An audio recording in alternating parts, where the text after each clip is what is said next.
Muchas gracias por la presentación. Yo cuando me llamó el colegio oficial y me propuso la fecha, rápidamente vi claro cuál era el tema.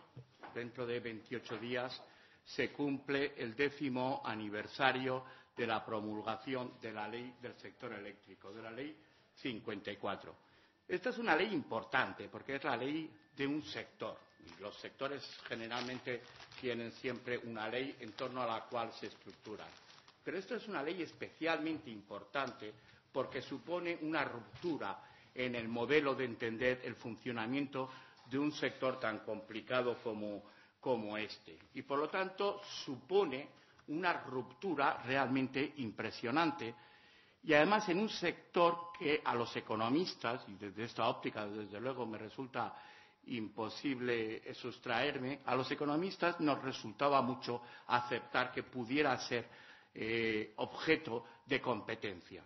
En este sentido, por lo tanto, la Ley 54 fue muy importante y yo creo que cuando se cumplen 10 años es importante que nos preguntemos qué ha sido de esta ley, del funcionamiento de esta ley. A ver si. Mi exposición va a tener prácticamente dos grandes partes. Una parte de lo que los economistas llamamos estática comparativa. Vamos a ver si soy capaz de mostrar algunas magnitudes que podamos compararlas. ¿Qué ha pasado en estos 10 años con estas 10 magnitudes? Eso por primer lugar. Y en un doble ámbito, pues en un ámbito, digamos, regulatorio, pero sobre todo en un ámbito estructural. Es decir, los rasgos definitorios del sector eléctrico, qué ha pasado en estos 10 años y después, bueno, cada uno que analice, y seguramente algo adelantaremos, cada uno que analice en qué medida el modelo que entra en funcionamiento es responsable de este cambio tan sorprendente. Respecto a los cambios regulatorios, pues cabe decir que básicamente la ley empieza con la Ley 54, que a los pocos meses es modificada por la Ley de Hidrocarburos, la 34, que no aparece ahí, y de esta ley básicamente yo destacaría con perspectiva histórica dos o tres hechos. Uno, la incorporación del unbundling, es decir, de la separación de actividades. En el sector eléctrico era un sector integrado verticalmente y lo que se hace es distinguir conceptualmente y se da el paso de hacerlo jurídica, económica y contablemente determinadas actividades dentro de la producción y suministro eléctrico. Y se distinguen, por supuesto, entre la generación, el transporte y la distribución. Y, sobre todo, lo que aparece es una nueva actividad, que es la comercialización, que ciertamente aún por algunos está siendo puesta en entredicho respecto a si es capaz de aportar algo o no. El otro gran tema son los CTCs, que gozaron de una gran popularidad durante muchos años y que no es otra cosa que el legislador lo que se propone es para que los sectores acepten un nuevo marco retributivo, se les garantiza que la retribución de aquellos activos de generación que en condiciones de mercado previsiblemente no iban a ser muy bien remunerados, se les garantiza que tal retribución la van a seguir teniendo. Y desde luego pongo de manifiesto la función 14 que a la Comisión Nacional de Energía, que es el segundo regulador del sector, pues yo creo que le está costando bastante, se está dejando bastantes jirones de su prestigio y de su reputación social. El otro hecho regulatorio, un segundo hecho regulatorio que yo creo que caracteriza al sector eléctrico es la utilización abusiva del Real Decreto Ley. Yo creo que no hay autoridad energética que se precie que esté dispuesta a abandonar el sector sin haber promulgado un decreto ley. Aunque no haga falta, pero un decreto ley. Violentar un poco las normas democráticas. Un decreto ley siempre viene bien. Échese usted a la boca un decreto ley que siempre esto queda bien. Desde luego aquí he puesto unos cuantos que afectan al sector. El primero de ellos es el 6-2000, que no es un decreto ley que estrictamente afecte al sector eléctrico, afectó también a todos los energéticos y a las telecomunicaciones, y es posiblemente un decreto ley que tiene, yo con el transcurso del tiempo sí que le veo utilidad, porque introduce las medidas preventivas de defensa de la competencia en los sectores en red. Y aparece por primera vez en España lo que son operadores principales y operadores dominantes. Bueno, ahí está. El segundo decreto ley, el 5/2005, bueno, yo como no he sido capaz de recordar para qué se hizo, pues he puesto ahí eso de buscando mejoras técnicas. La verdad es que creo que no tuvo ninguna repercusión. Y eso pone de manifiesto lo que yo decía. El 3 y el 4 de febrero del año pasado fueron antológicos. Del 3 yo creo que lo mejor que se puede decir de él es que es una norma que simplemente no tiene nombre. El decreto ley 3 del 2006 no tiene nombre porque atenta a los fundamentos del modelo, a los fundamentos del modelo. Bueno, y ahí está. Yo creo que fue María Luisa Huidobro quien dijo hace un momento, pues ahí está vivo. Y bueno, pues el decreto ley 4, bueno, pues hiere de gravedad, yo creo que de una fuerte gravedad a la CNE, porque intenta, yo creo que jurídicamente también es un decreto ley grave en la medida que es un decreto ley ad hoc para intentar que la empresa alemana E.ON no consiga llevarse Endesa. Y esto, bueno, pues es fastidioso, pero en el camino, bueno, que la función 14 tenía cierta lógica, pues deja una función 14 que es inmanejable, no hay manera por donde cogerla, y les puedo asegurar que cada vez que nos llega una función 14 al Consejo de la CNE, donde estoy yo sentado, bueno, pues esto es, por una parte estás obligado al principio de legalidad, que es hacer cumplir las normas, pero por otra parte, bueno, la verdad es que... Y el último que he apuntado es el decreto ley 7. El decreto ley 7 es un decreto que se carga los CTCs, pero de forma vergonzante. Yo creo que posiblemente los CTCs habían llegado el momento de que terminaran, pero yo creo que debían haber terminado de forma coherente. Echamos las cuentas, hemos repartido tanto, oiga, se hace la liquidación, pero no.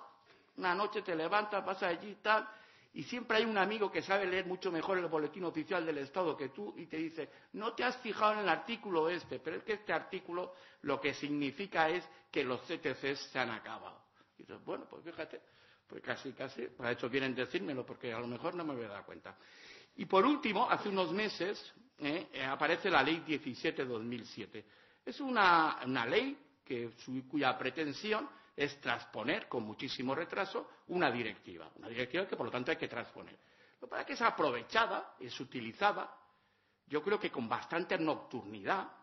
Esto es difícil porque un proyecto de ley que se tramita parlamentariamente, bueno, pues está bien, ¿no? Lo que pasa es que nadie en los periódicos se meten enmiendas en el último momento cuando están en el Senado y te aparecen unas cuantas cosas raras, curiosamente relacionadas con red eléctrica, personaje protagonista de esta conferencia seguramente junto con otros, pero que seguramente habrá que aparecer por aquí. Y estos son los cambios regulatorios que se han producido en estos 10 años, básicamente, en grandes estos.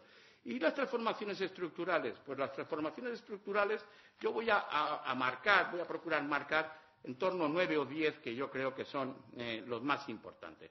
El primero de ellos es que durante los últimos años, de acuerdo con estos 14 años de crecimiento económico que experimenta la sociedad española, pues el consumo eléctrico crece muy por encima de lo que crece de la correlación habitual que existía con el Producto Interior Bruto, pero sobre todo crece mucho más las puntas, es decir, siempre hay un día en invierno, que suele estar en diciembre o en enero, donde se alcanzan los máximos de consumo. Bueno, pues los crecimientos de las puntas de invierno crecen muchísimo y aparecen, es curioso, también las puntas de verano, que hasta cierto punto pues nadie les hacía mucho caso. En esta gráfica, en la línea morada que tiene su referencia en el eje de las izquierdas, está el crecimiento del consumo y a la derecha pues están las puntas de invierno y de verano. La roja, que empieza un poco más tarde porque Red Eléctrica, y no con esto no quiero señalar a Alberto Carbajo, pues no nos deja las series de las puntas de verano empiezan un poco más tarde. O bien no sé mirar las estadísticas de Red Eléctrica, o yo aconsejo que Alberto pues me haga la serie hacia atrás y así me quedará más simétrico el gráfico. Y en esta gráfica también es muy interesante porque la línea verde pone de manifiesto es la potencia instalada. Obsérvese el tramo horizontal. Y en este país, pues teníamos una potencia instalada, es decir, un conjunto de activos capaces de producir electricidad en un volumen determinado. Afortunadamente, como también han puesto de manifiesto los que me han antecedido, el consumo empieza a crecer y el proceso de inversión en generación posibilita que a partir de determinado momento la potencia instalada se dispare. Y posiblemente, si esto no hubiera ocurrido, pues hubiéramos tenido apagones, y no por defecto de las redes como acabamos de tener, sino por falta de producto. Es decir, no hubiera habido producto con el que atender la demanda. Entonces, por lo tanto, vemos ahí la potencia instalada cómo crece. Y este es un gráfico que yo casi me avergüenzo porque está poco sofisticado, y es el cociente entre la potencia instalada y las puntas. Lo correcto es no la potencia instalada en el numerador, sino la potencia instalada disponible. Pero he visto que, creo que ha sido Alberto Carbajo antes, sí que ha expresado ese porcentaje. Bueno, es decir, que lo que vienen a decir estas dos gráficas es en qué medida la potencia instalada es más que suficiente, en la medida en que es superior a 1, a las puntas. Y, por lo tanto, hay suficiente holgura para atender. Evidentemente, como los números de la izquierda, mejor no mirarlos porque es potencia instalada. Habría que, cada elemento de activo de generación debe aplicarse por un coeficiente que mide el grado de disponibilidad que existe, ¿no? Pero en cualquier caso, vemos que hay mucha holgura y todos los gurús aventuran que ese índice de cobertura va a ir reduciéndose previsiblemente porque el sector generador previsiblemente va a dejar de invertir durante unos años y a lo mejor incluso a desinvertir, y plantas como son las de fuel pues serán achatarradas para, bueno, pues, buscando la lógica económica seguramente, y también previsiblemente de esta forma pues los precios no serán tan moderados como están siendo este año. Otro hecho fundamental que se ha producido en estos 10 años es que esa demanda, ese consumo creciente de electricidad, se ha cambiado en la forma de atenderla. Y entonces, en este cuadro, que está en términos de potencia instalada, pero sobre todo en este cuadro que está en términos de energía producida y consumida, vemos que en el año 98, entre los ciclos combinados y la eólica, apenas se producía nada. Y si comparamos, en el 2006, más del 34% de la energía producida proviene del ciclo combinado de gas. Este es un contraste, yo creo que muy fuerte, cómo ha cambiado todo el aparato productivo, la oferta agregada para atender la demanda. Curiosamente, estas dos nuevas tecnologías, energías primarias que se han puesto a funcionar, son las más caras. El ciclo combinado de gas, porque está asociado al petróleo, y aquí hay un gráfico en el que se ponen de manifiesto las tasas de crecimiento del precio del barril, y desde luego porque la eólica es cara en la medida en que se necesita, por lo menos en estos estadios iniciales de desarrollo, ser subsidiada en buena medida. ¿Qué otros hechos tenemos como más relevantes?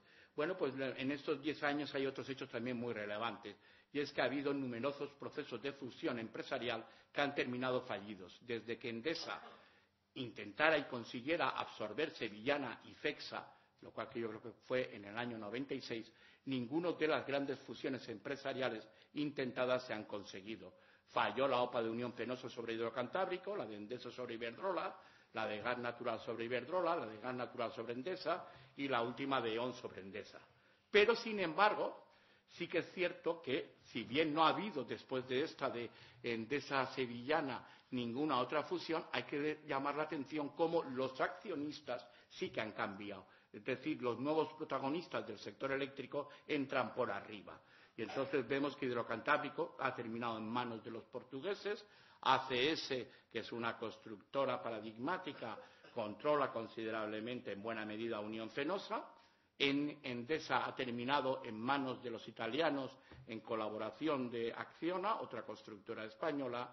Previsiblemente en las próximas semanas Enel venderá Viesgo a E.ON, y Red Eléctrica tiene un 66% de su capital en manos extranjeras de inversores institucionales.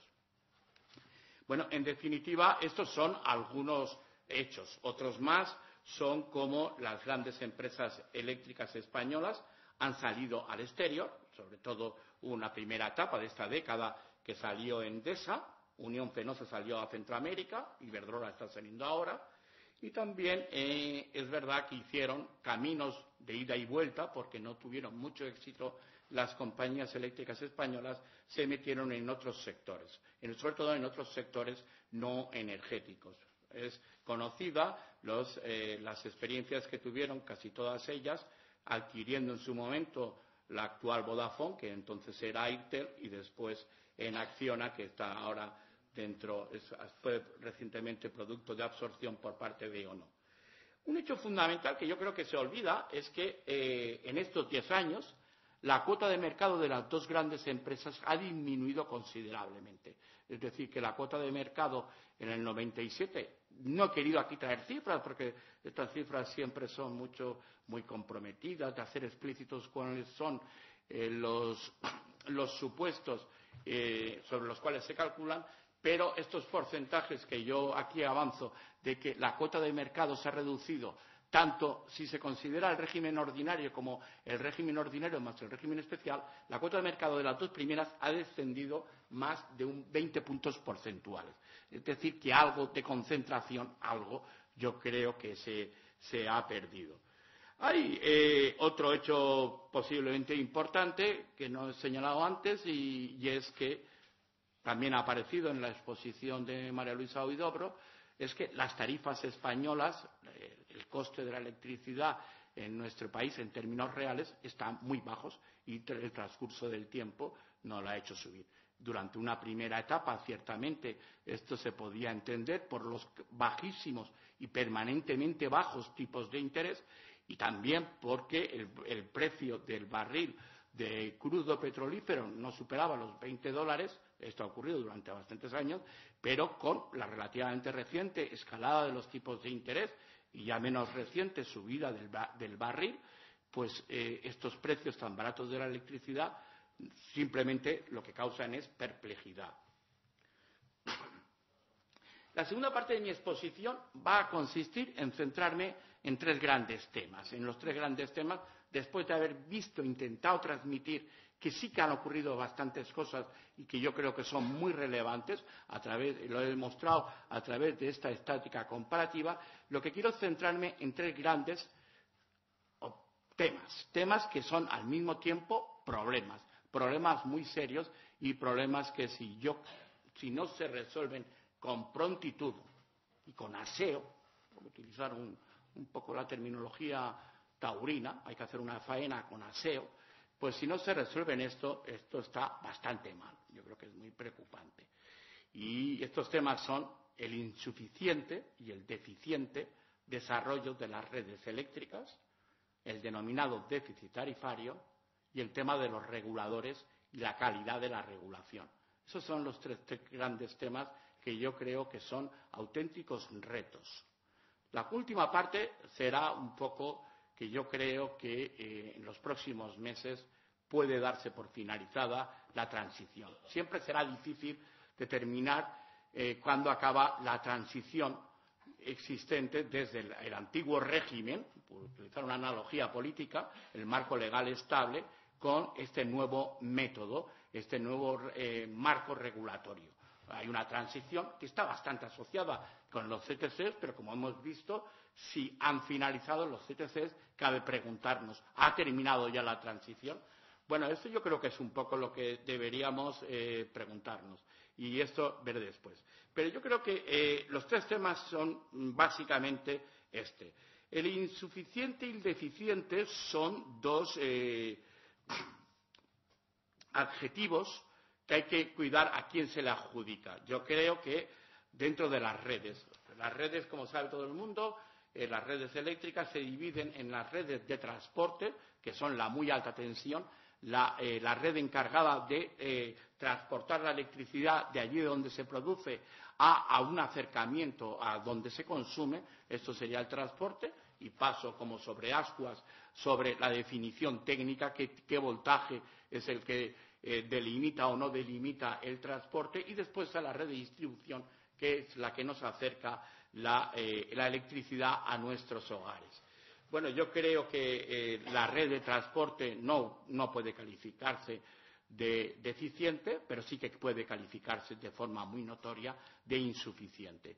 Y la red de distribución es, en muchas partes del país, del territorio, pues puede catalogarse sencillamente de deficiente.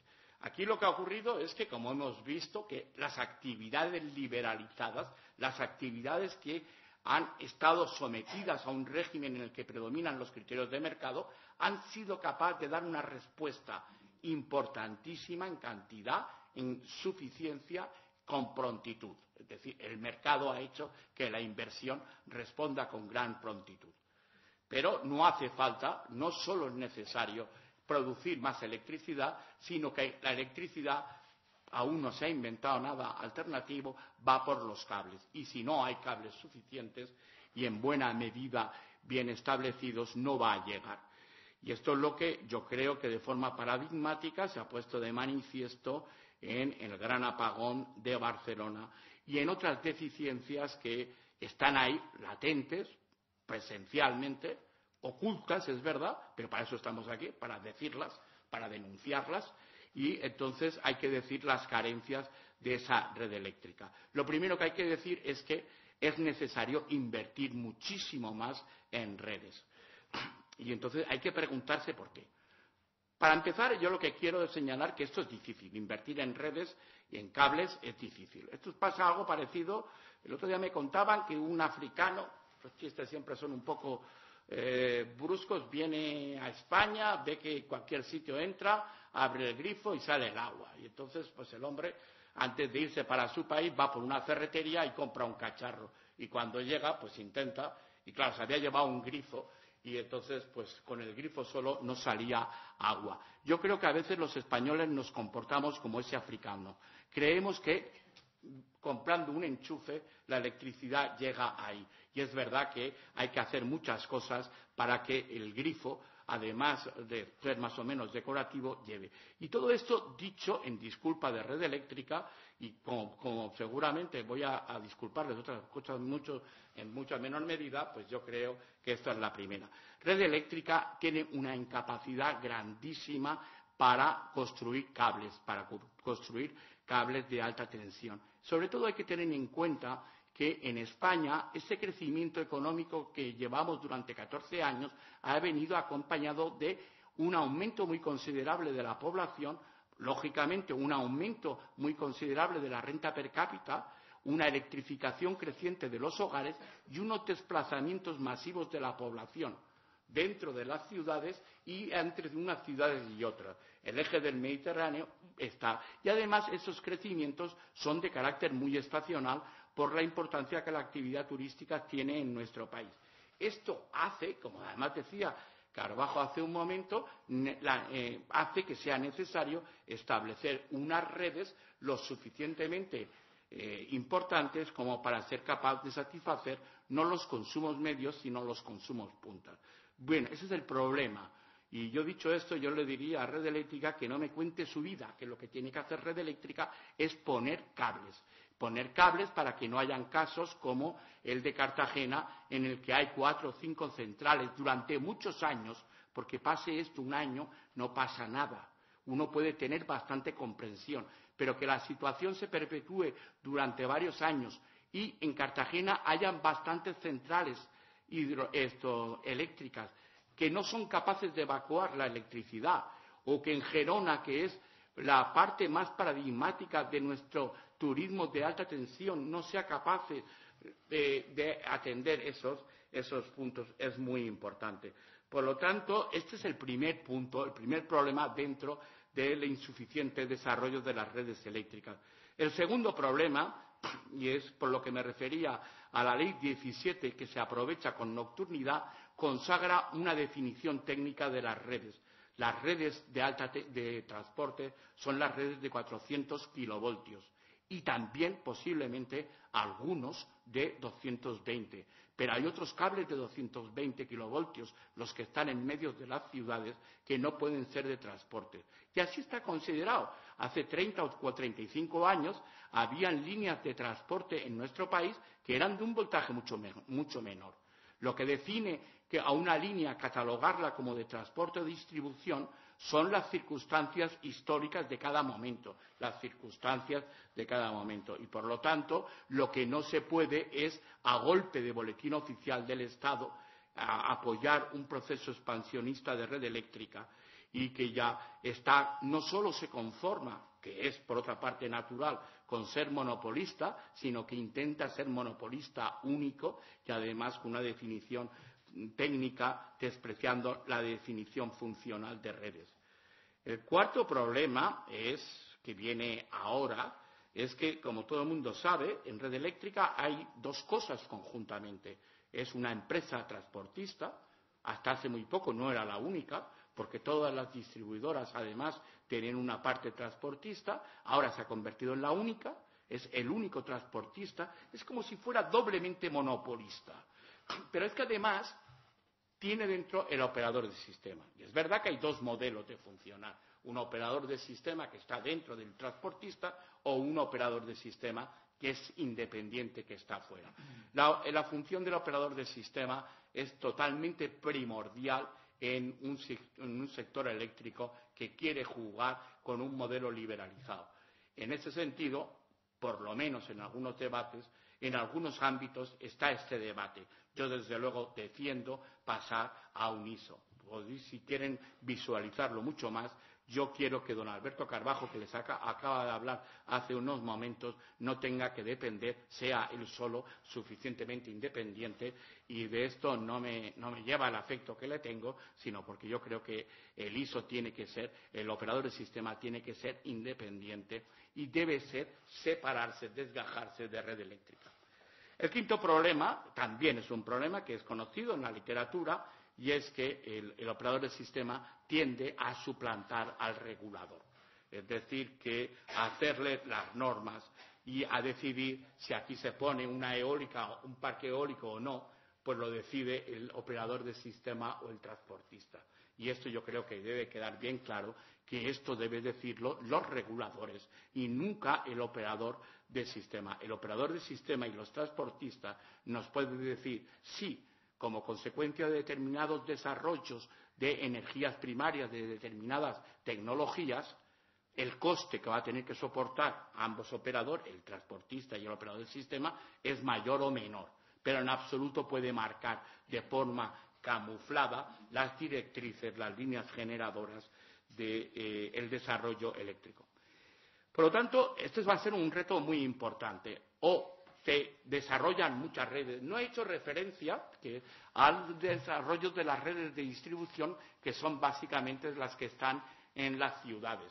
Y esto aquí la responsabilidad debe recaer fundamentalmente en los reguladores, por cuanto que solo hasta hace muy pocas semanas, es decir, durante 10 años, los reguladores no han sido capaces de instrumentar, de promulgar el marco retributivo de la actividad distribuidora y las normas a las cuales deben someterse estos distribuidores. Esto hace que muchas veces en que determinados barrios de nuestras ciudades llegue la electricidad en mayor o menor medida y en mejor o peor condición, deba ser en parte responsabilidad de los reguladores. El segundo gran problema que tenemos en nuestro país es el déficit de ingresos. Por una razón estrictamente política, los gobiernos de España de los últimos años, pero especialmente el actual, ha decidido que a los consumidores hay que cuidarlos y que los consumidores no pueden pagar la electricidad, aun cuando esté claro que es mucho más cara. Uno el miércoles santo va a coger su automóvil para irse unos días de vacaciones o finales de julio para irse de vacaciones, va a la gasolinera y el gasolinero le pone la gasolina al precio que en ese momento está. Pero no sabemos por qué. Lo de la electricidad es una cosa rara.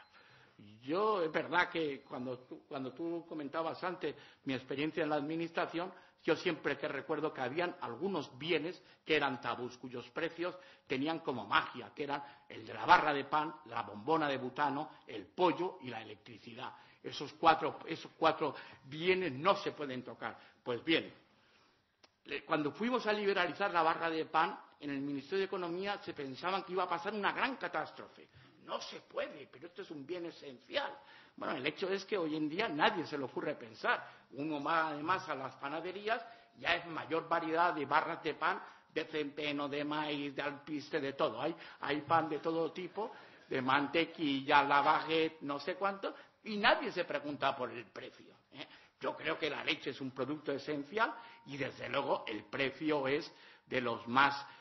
nadie se preocupa, la variedad de productos es la que más hay, con flúor, con soja, desnatada, semidesnatada, con la nata entera. Bueno, hay una variedad de productos terrible y nadie se preocupa.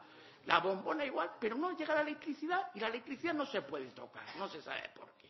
Y esto es una cosa, yo creo que hay que ir al psiquiatra y que nos expliquen por esto. Bueno, como consecuencia, no es verdad, pero es que hasta la gasolina, y además no me vale lo del IPC.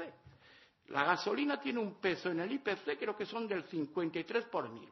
La electricidad del 23 o algo así. Bueno, pues el gobierno decide que esto no se sabe por qué. Bueno, el gobierno y todo el mundo aguanta, ¿no? El vicepresidente económico, el de industria y tal. Y entonces, nada. Y evidentemente uno podría pensar, hombre, es que a lo mejor, pues es que, como también decía hace un momento María José Dobro, pues hay prácticas colusivas. Bueno, pues mándele a los guardias, ¿no? Llame al Servicio de Defensa, mande al Servicio de Defensa de la Competencia y mire a ver si se han puesto de acuerdo. No, es que esto no puede ser así. Y bien, entonces el caso, eso sí, a las eléctricas que no les falte. Y ahí está el secreto del déficit tarifario. El déficit tarifario está que al consumidor no se le sube, pero a las compañías, por supuesto, se le paga. ¿Y la diferencia? La diferencia la van a pagar los que vengan después, dentro de 15 años, los niños. El otro día me decía un amigo, dice, no, habrá que llamar al fiscal de protección de menores, porque claro, le están mandando a los niños, les están mandando la electricidad que estamos gastando ahora. Yo ahora gasto esto en electricidad y hay una parte que no la pago. Dice, no, tus sobrinos, tus hijos, tal. Y yo creo que esto no se pueden defender. Bueno, yo no creo que valga la pena aquí en detenerse los efectos perniciosos que tiene esto del déficit tarifario. Son muchísimos, pero muchísimos. Ahí no se puede, son innumerables, pero muy fuertes para el desarrollo del sector eléctrico. Y sobre todo ha conseguido cargarse una actividad que es la actividad comercializadora, que es la que iba a introducir mucho dinamismo en el sector, porque el comercializador tiene que competir contra otro comercializador. ¿Y quién es? La tarifa.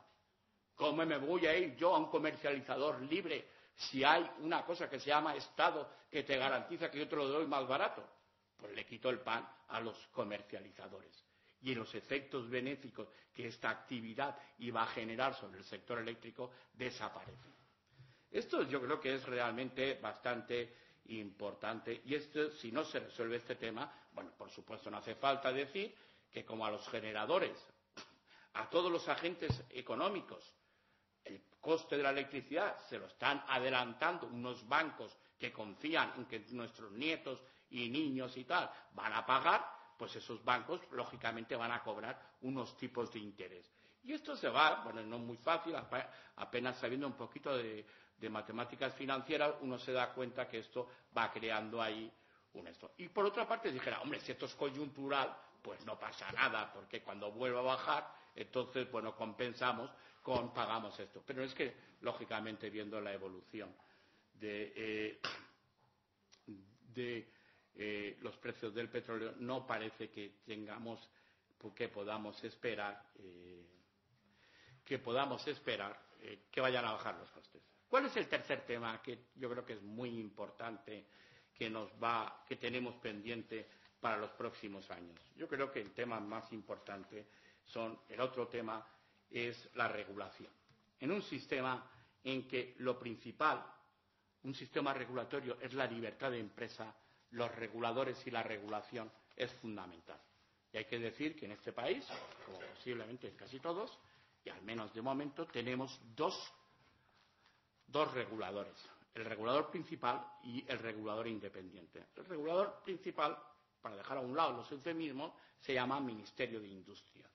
Y el regulador independiente se llama la Comisión Nacional de la Energía. Yo creo que del regulador principal, lo principal que se puede decir es que en estos momentos al menos adolece de debilidad política y de debilidad funcional.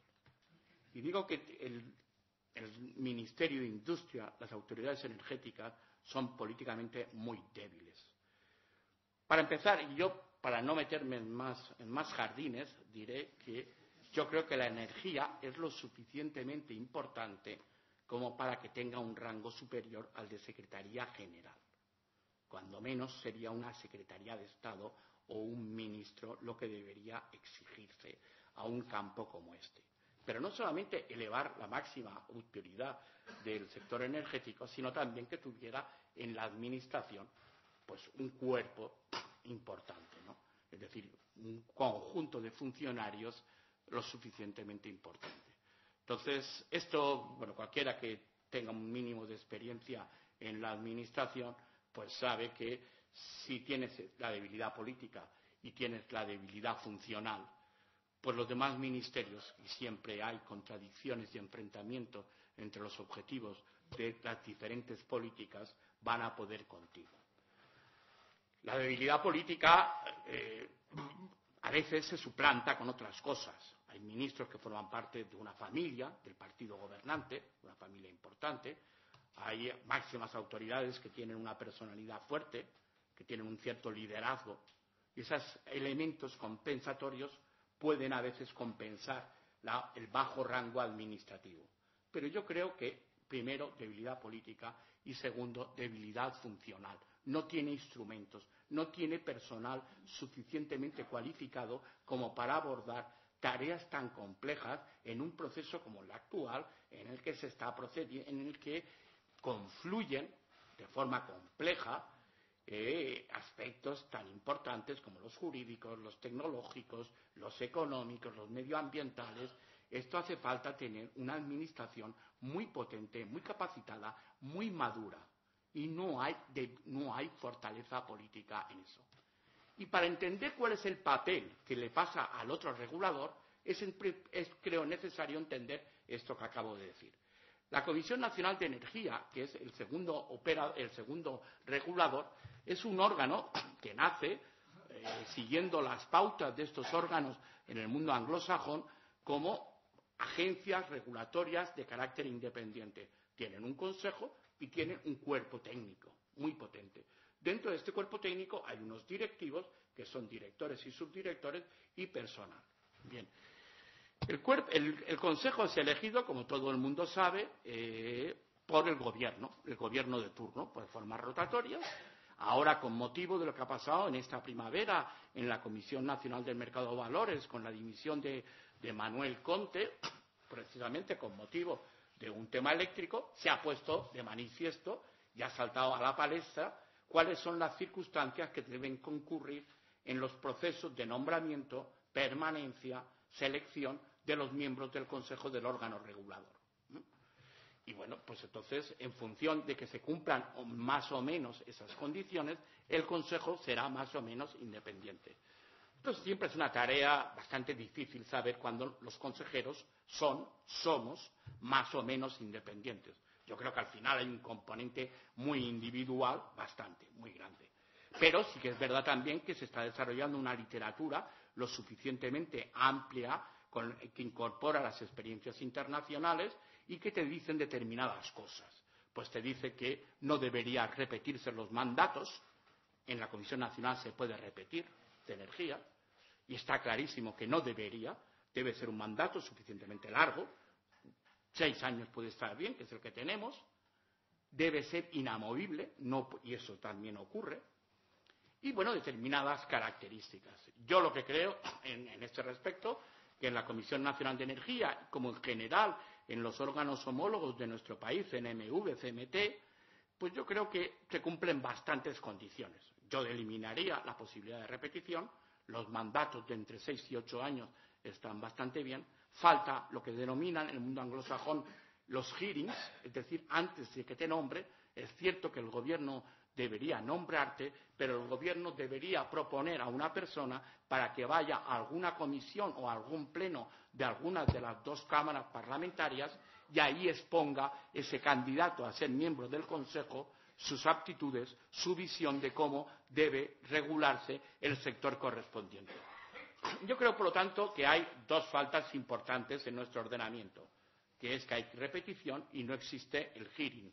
Y, por lo tanto, bueno, pues eso le da bastante debilidad y después, pues evidentemente, está el mayor o menor acierto en el que con el Gobierno pues exista esto. Sí que detecto un poco que los Gobiernos mandan a estos órganos reguladores a unas determinadas personas como premio de algo, cuando debería mandárseles a trabajar. Es decir, los Gobiernos deben mandar a gente que está suficientemente cualificada y tú ahora vas allí y ese conocimiento sigues trabajando, que para eso te pagamos bastante bien.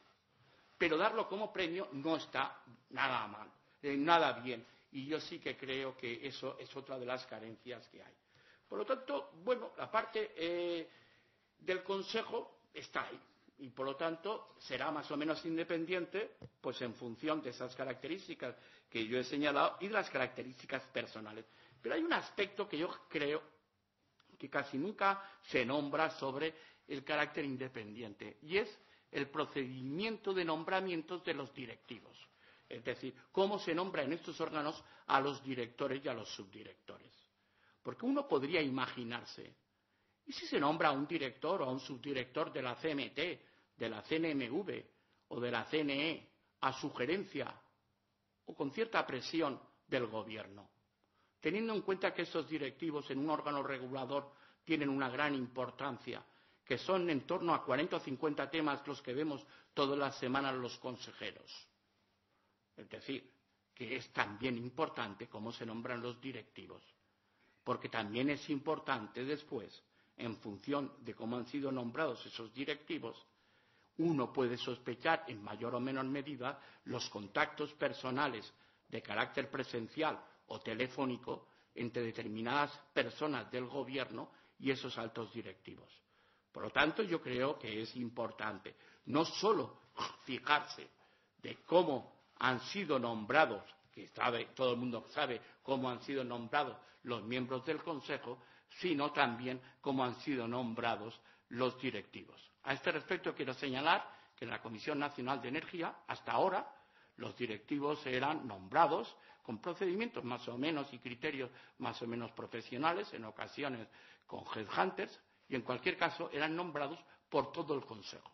Desde hace un año apareció un decreto en virtud del cual las competencias de recursos humanos de la Comisión ya no están en los 9 miembros, sino solo en 3.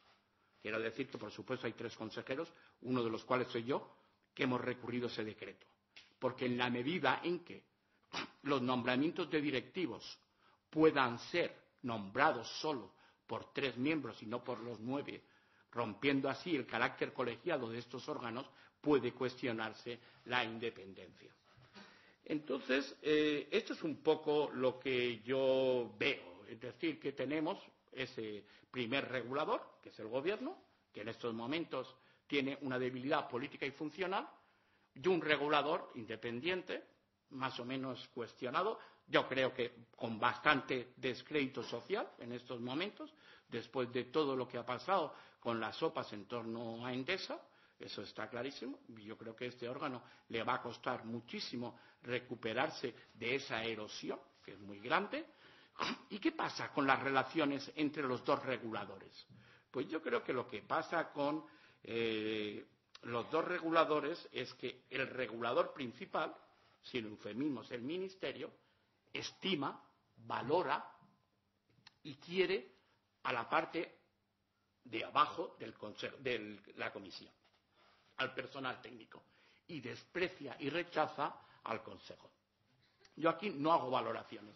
¿Por qué valora? Porque en la Comisión Nacional de Energía hay, en términos generales, en términos abrumadoramente mayoritarios, un plantel de buenos, no de buenísimos profesionales. Y el Ministerio dice, pues, yo aquí no tengo gente, pues yo los capturo, y evidentemente, si eventualmente además pues gozo de algunos directivos con mayor o menor simpatías, pues rompo y lo que hago es capturar.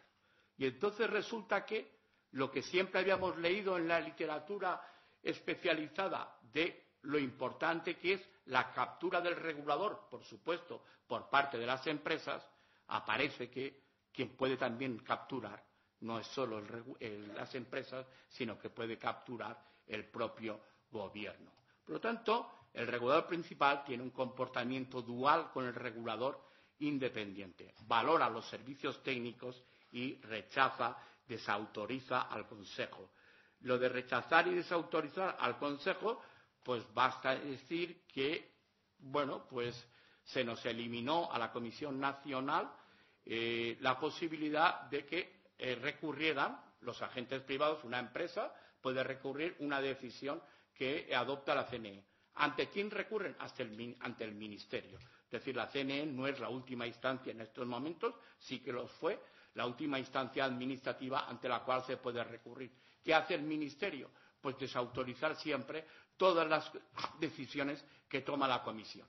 Entonces, el Ministerio, no hace casi nunca caso de los asesoramientos que la Comisión hace, desautoriza también por la vía de los recursos, incluso a veces, con mucha frecuencia, a través de declaraciones públicas de las autoridades políticas. Y todo esto, como diría un famoso político, dicho todo esto sin acritud, sin la más mínima señal de acritud. Yo lo que creo que sí que es importante es ser lógico. Es decir, el gobierno lo que tiene que hacer es disolver al Consejo de la Comisión. No se va a ahorrar muchísimo, porque tampoco, bueno, 7 o 8 tíos con unos sueldos relativamente importantes, pero bueno, pues se los gaste en otra cosa. Pero, desde luego, no va a pasar nada. Esto ya existió. El órgano es OFICO. OFICO siempre ha existido y entonces, bueno, pues que lo vuelva a hacer. Pero lo que yo creo es que hay algunos agentes, algunas empresas, algunos empresarios me dicen a mí con frecuencia, Luis, pero ¿para qué va a haber 2 reguladores? Pues hombre, pues si estáis ahí los dos, pues lo que tenéis que hacer es coordinaros. Bueno, pues esto significa no conocer que la esencia del sistema es ¿no? Desgraciadamente, la Unión Europea no le va a permitir que disuelva el Consejo, lo cual está bastante mal. Pero está mal, ¿por qué? Porque se sigue engañando a la gente. Y eso es lo único que no se puede hacer, engañar a la gente. Es decir, tienes ahí un órgano regulador. Bueno, entre otras cosas, lo que quiero poner de manifiesto es que el aprecio que siente, aprecio por supuesto interesado, porque tiene los recursos que no tiene el Ministerio, el aprecio que siente el Ministerio por los servicios técnicos de la Comisión se traducen en dándole continuamente funciones. Funciones de carácter muy administrativista, carácter mucho burocrático, mucho registro. Quiero que sepas, que me digas las coordenadas de cada molinillo de esto. Y ahí sabemos dónde está cada molinillo eólico de estos, pues a 30 grados, no sé tantos minutos, al este de no sé cuánto. Bien, esas funciones. Y desde luego hay otras funciones que Europa no para de decirle, oiga, que las tarifas las fije el regulador independiente. Y claro, dice el gobierno, el regulador principal, que ni hablar. Bueno, esto es un tema bastante importante porque va a tener sus repercusiones. Y visto un poco las relaciones, las características de los 2 reguladores que marcan las pautas del comportamiento, las pautas normativas a las que deben regirse el sector, cabe preguntarse cuáles son las características de la reciente regulación energética. Y yo creo que la principal característica es la ausencia de visión de un enfoque estratégico. Yo esto querría pasar bastante deprisa y yo para esto diría siempre, ¿hay alguien en esta sala que sea capaz de imaginar a algún responsable político en España ahora, del gobierno o de la oposición, que esté pensando de vez en cuando en términos estratégicos en los temas de energía? Vamos, mi email está ahí en la página web de la CNE. Si alguien de esta sala piensa que en este país hay alguien pensando en términos estratégicos, con lo que está cayendo, el petróleo a 90, Argelia dice cuando le da la gana lo que le da la gana respecto a España. Argelia es un país realmente muy culto, de tradición francesa, tal y no sé qué. Pero España, que es una isla, que sus conexiones, sus infraestructuras, para que su aislamiento se reduzca, dependen de Francia y de Argelia, y los ritmos y las condiciones de desarrollo de esas infraestructuras las pone siempre Francia y Argelia. Y Argelia, cuando quiere, dice qué es lo que tenemos que hacer, qué es lo que dejamos de hacer. Y la pregunta es, yo con esto, bueno, todo esto el barril a 90, ¿no? El barril a 90 y yo pregunto, ¿hay alguien que piensa del gobierno de la oposición en España que está pensando en términos estratégicos en temas de energía? Bueno, pues esta es la primera característica. Yo creo que no es. Yo aquí no corro los riesgos al mantener que nuestra política energética es, ante todo, carente de una visión estratégica. ¿Y cuál es la segunda característica? Pues yo creo que la segunda característica es una regulación inconsistente. ¿Y qué es esto? Bueno, pues que hoy decido una cosa, saco un decreto, y las empresas eléctricas españolas, que les está costando mucho dinero, que tienen unos que cotizan en bolsa, que hay gente que tiene acciones y que quiere que las acciones tal, pues los directivos, como quieren, dicen, la norma es esta, mi comportamiento tiene que ser este. Y entonces el regulador principal, cuando ve que el comportamiento es ese, que seguramente no lo había esperado, dice, pues o cambio la norma, o la norma la interpreto de otra manera. Bueno, pasado mañana es el 1 de noviembre. Pues estamos aún sin liquidar las cuentas de las empresas eléctricas del año pasado. ¿Por qué? Porque el decreto ley ese que no tiene nombre, el decreto ley 3 del 2006, pues no sabemos aún cómo hay que interpretarlo. Porque se hizo de determinada manera y unas empresas dicen, que yo actúe correctamente, mira, y el otro, no. Entonces es una regulación inconsistente. Nunca había habido, no solamente tantos decretos leyes como hay ahora, sino tantas fe de ratas. Y dice, ¿qué pasa? ¿Que ha bajado la cualificación profesional de ese organismo autónomo que se llama Boletín Oficial del Estado? No, son fe de ratas. Son rectificaciones. Ahora, mire usted, la fe de ratas es una cosa. O sea, gobernar con fe de ratas me parece, la verdad, lamentable, ¿no? Por supuesto, otra consecuencia de esta inconsistencia es la posibilidad, y algo ya empieza a verse, a lo mejor no hay un término mucho menos duro, pero de judicializar la vida del sector. Por lo tanto, yo creo que es importante que la regulación no sea tan inconsistente. Y esto se arregla de una forma. Pues contar hasta 3 antes de mandar algo al Boletín Oficial del Estado. Primero, esto es una cosa, pues con orden, poquito a poco. Objetivos que queremos, vamos. Objetivos de segundo orden, vamos. Objetivos de tercer orden. ¿Y esto cómo lo conseguimos? Están los manuales. Esto en las facultades cuando yo estudié, que hace unos cuantos años, ya estaba. Esto de que la política se hacía ordenando objetivos, instrumentos, tal. Y después hay una cosa que se llama simulaciones. Si yo publico esto en el boletín, ¿este qué va a hacer? ¿Y esto me gusta o no me gusta? Pero si lo sacas, tienes que saber. Bueno, pues esto. Y en tercer lugar, es una regulación que genera inseguridad jurídica.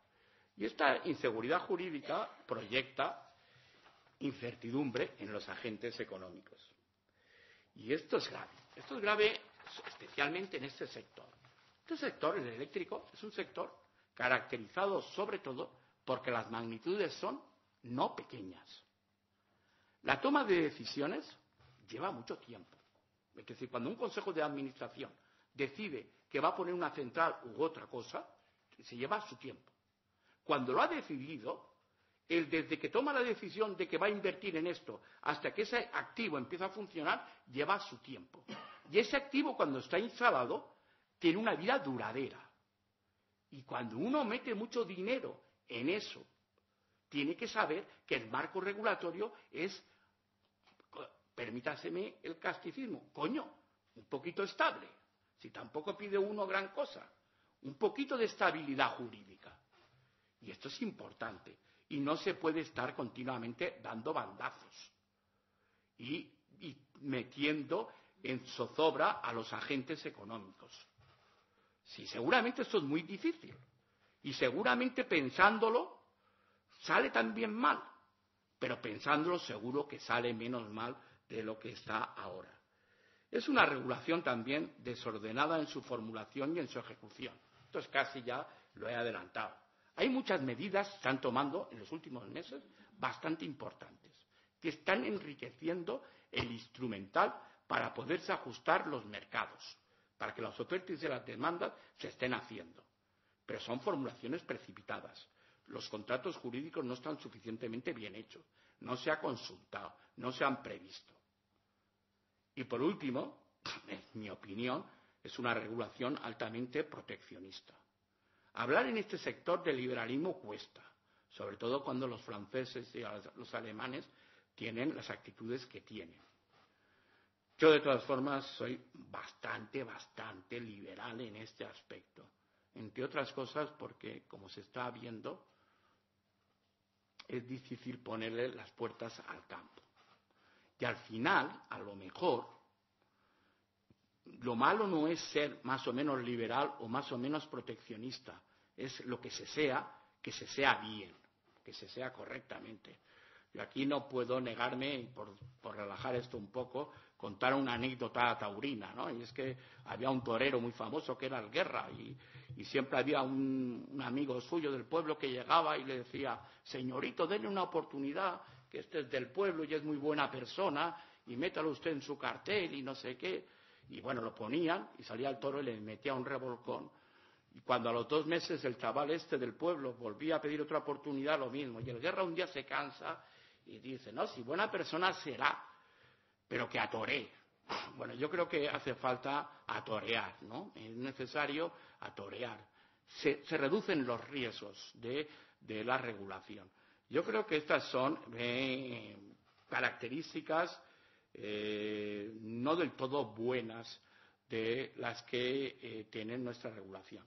Hay aspectos positivos, que es la introducción de estos instrumentos, mecanismos de mercado, pero son precipitados. No se sabe muy bien cuál debía ir primero y cuál después. No se sabe cómo están haciendo las cosas. En definitiva, yo creo que este va a ser un tema muy importante. Y sobre todo va a ser muy importante, vuelvo a incidir, porque este sector está muy metido por el capital extranjero. Es decir, como toda la economía española, afortunadamente, como sabe todo el mundo, la economía española tiene un déficit exterior por balanza por cuenta corriente muy grande. Y esto la gente lo ve como algo malo.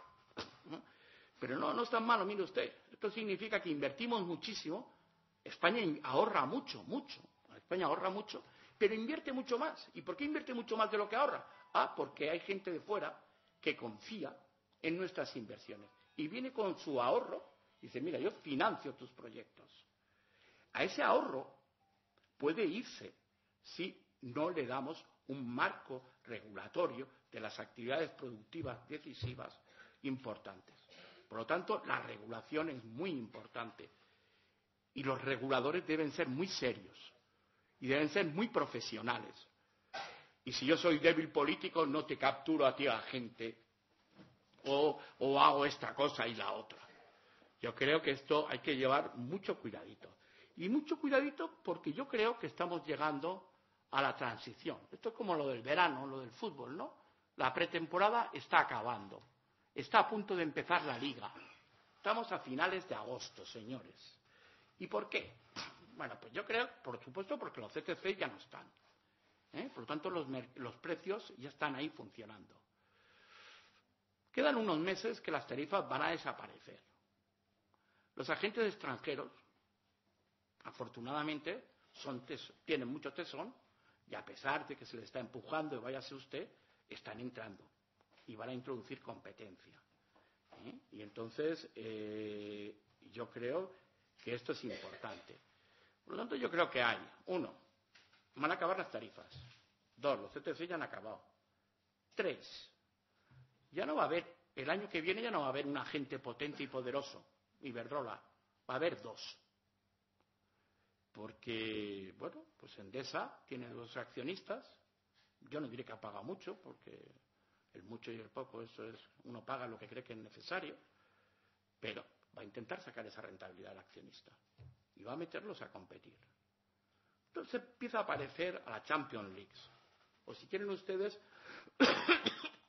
al modelo de la telefonía móvil. En la telefonía móvil tenemos Vodafone, que es la primera mundial, Movistar, que es la segunda, y otro europeo.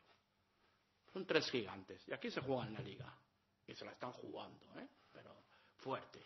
Y están viniendo todo el mundo. Pues el sector eléctrico no está mal. Se parece un poco a eso. Y por lo tanto va a hacer falta unos reguladores mínimamente serios. Que sepan a qué estamos jugando. ¿Está consolidado el modelo regulatorio? Yo creo que corre peligros. Hay gente que no le gusta este modelo. Y a mí, que no le guste, no me pasa nada. A mí, si el que no le gusta va a las Cortes con un proyecto de ley, me parece fantástico. Lo malo es que yo creo que hay intereses en abortar el modelo. ¿Por qué vía? Pues por determinadas vías. Desde luego yo me asusta bastante el intento de fortalecimiento que se detecta, y sobre todo por la vía del Boletín Oficial del Estado, de Red Eléctrica. Red Eléctrica es una empresa estratégicamente muy importante. Debería estar al servicio de. Las infraestructuras son básicas en un sector eléctrico para que haya competencia. Y lo que no se puede hacer es convertir a esta empresa o intentarlo. A lo mejor, yo no lo oculto, yo estoy viendo fantasmas, a lo mejor. Pero me da lo mismo. Es más, estoy dispuesto que me digan que me he equivocado, porque si me he equivocado es que eso no ha ocurrido. Y eso es lo que yo pretendo, que no ocurra. Lo malo es que por no equivocarme no lo diga. Y no me gusta transportista único, no me gusta la definición técnica y no funcional del transporte, no me gusta un operador de sistema al servicio de un transportista. No me gustan muchas cosas porque las infraestructuras son fundamentales. Y, por lo tanto, yo creo que es fundamental que el sistema se crea en él. Y que los que creemos en él estemos ojos avizores para que no hayan atentados a este sector que yo creo que existen.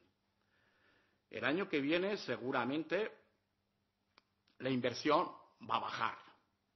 El índice de cobertura va a disminuir, va a haber más tensiones de precios, van a cerrarse algunas, el consumo va a seguir creciendo, los ciclos combinados, pues prácticamente durante unos años ya no van a invertirse, van a cerrarse seguramente algunas plantas de fuel, va a haber más tensiones de precios porque la benignidad climática o meteorológica que hemos tenido en los 2 últimos inviernos y el último verano seguramente no se van a repetir. Va a haber más tensiones de precios.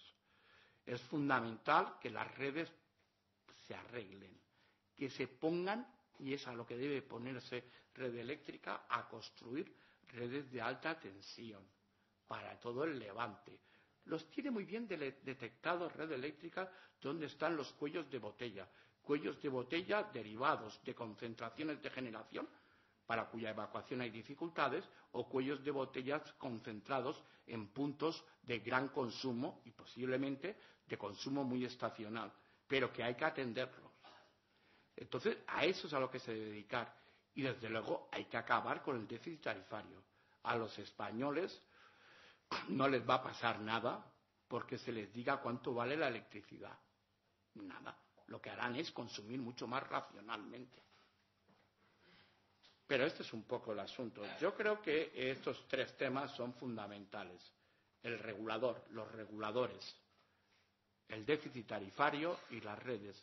Y esto es un poco lo que sí que es, creo que un proceso inversor tan intenso como el que ha habido en estos países en el periodo 2002-2005 en eólica y en ciclos combinados, difícilmente, me cuesta mucho, pero me da lo mismo cualquier alternativa, imaginar que se hubieran producido si no hubiera existido unas condiciones de mercado como las que han existido.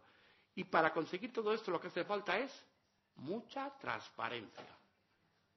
Hay que cantarlo todo, hay que radiarlo todo, porque con transparencia se pueden evitar los peligros de supervivencia del modelo.